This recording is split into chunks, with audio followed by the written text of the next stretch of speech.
We're entering the third week of illegal blockades that have been disrupting the lives of too many Canadians. Here in our capital city, families and small businesses have been enduring illegal obstruction of their neighborhoods, occupying streets, harassing people, breaking the law. This is not a peaceful protest. At the borders in different parts of the country, the blockades are harming our economy and endangering public safety. Critical supply chains have been disrupted. This is hurting workers who rely on these jobs to feed their families. Yesterday, the Ambassador Bridge was reopened between Windsor and Detroit. Our team and I have been working with Ontario and the City of Windsor around the clock.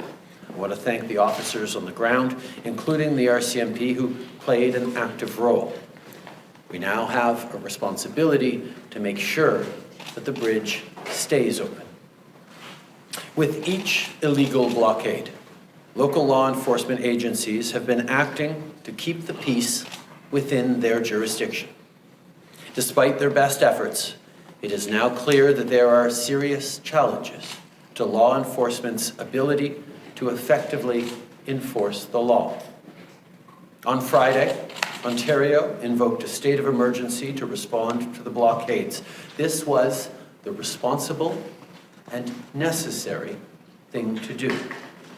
Today, to continue building on these efforts, the federal government is ready to use more tools at its disposal to get the situation fully under control. After discussing with Cabinet and caucus, after consultation with premiers from all provinces and territories, after speaking with opposition leaders, the federal government has invoked the Emergencies Act to supplement provincial and territorial capacity to address the blockades and occupations. I want to be very clear. The scope of these measures will be time-limited, geographically targeted, as well as reasonable and proportionate to the threats they are meant to address.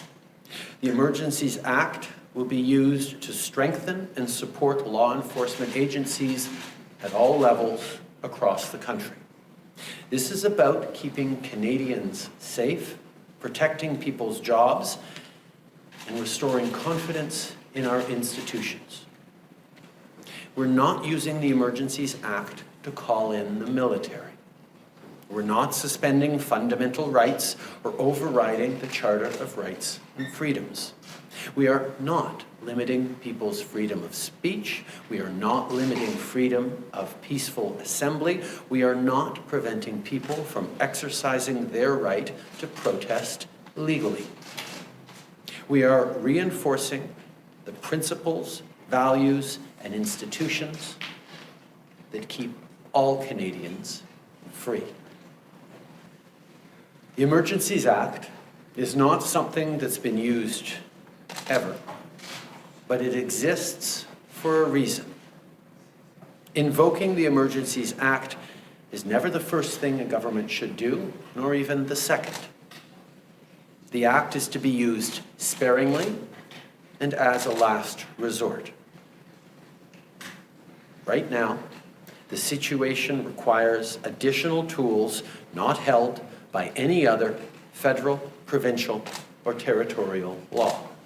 Today, in these circumstances, it is now clear that responsible leadership requires us to do this.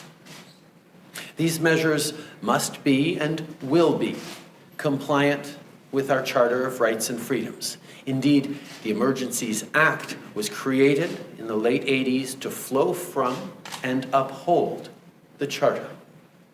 We'll always defend the rights of Canadians to peaceful assembly and to freedom of expression, but these blockades are illegal, and if you're still participating, the time to go home is now.